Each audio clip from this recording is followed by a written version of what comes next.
China and India are arguably the most powerful countries in the Asia-Pacific. Although the two nations are longtime rivals, the one thing they can agree on is their interest in their comparatively small neighbor, Nepal. Both have close bilateral relations with Nepal and are crucial to the country's economy and military. But Nepal was forced to revisit its alliances in 2015, when the country enacted a new controversial constitution. So we wanted to know, just how powerful is Nepal? Well, although it's best known for the most famous mountain in the world, Mount Everest, geographically, Nepal is actually fairly small. At roughly 57,000 square miles, the country is about the size of the US state of Iowa, but with 10 times the population at more than 30 million people. Nepal is one of the poorest and least developed countries in the world. About half of their population is unemployed, and roughly a quarter live below the poverty line.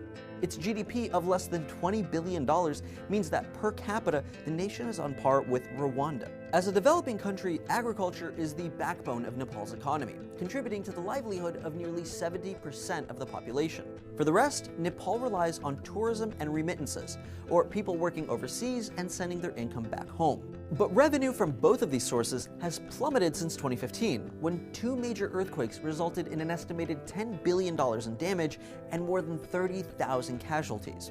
In the aftermath, tourism screeched to a halt, and many Nepalese working abroad were forced to return home to rebuild. When it comes to defense, Nepal also leaves much to be desired. With roughly 150,000 active military personnel, the country spends just over 1% of its GDP on defense. But Nepal does get considerable military backing from China and the United States, which have two of the strongest militaries in the world. This and other financial support has kept Nepal under Chinese influence, especially when it comes to neighboring Tibet, which has been seeking autonomy from China for decades. Under pressure from China, Nepal has increasingly hindered Tibetan refugees from seeking asylum in the country, and has placed new restrictions on those already living there. But Nepal is often held captive to its neighbors' demands. For instance, in 2015, India refused to recognize Nepal's new constitution and instituted a trade embargo. This forced Nepal to import more goods from China, including oil, which they have exclusively purchased from India for the last 4 decades. In early 2016, Nepal amended its constitution to appease India. However, India still has major problems with it. In the end, Nepal is still stuck between two regional powers. With little influence in the region and on the world stage, the country can really only be described as powerless. Climbing Mount Everest would be impossible without the Sherpas of Nepal to help foreign visitors make it to the top. But despite their integral role, Nepal's government is not entirely supportive. Find out why and what Sherpas have to deal with by watching this video.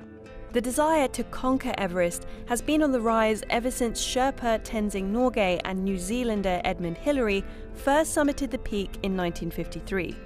For decades, climbing the world's tallest mountain remained the reserve for hardened explorers. But in the 1990s, advances in technology made summiting the mountain an attainable dream. And make sure to tune into the premiere of Sherpa on the Discovery Channel, airing Saturday, April 23rd at 9/8 Central as part of Elevation Weekend on Discovery. Thanks for watching TestTube News. Don't forget to like and subscribe for new videos every day.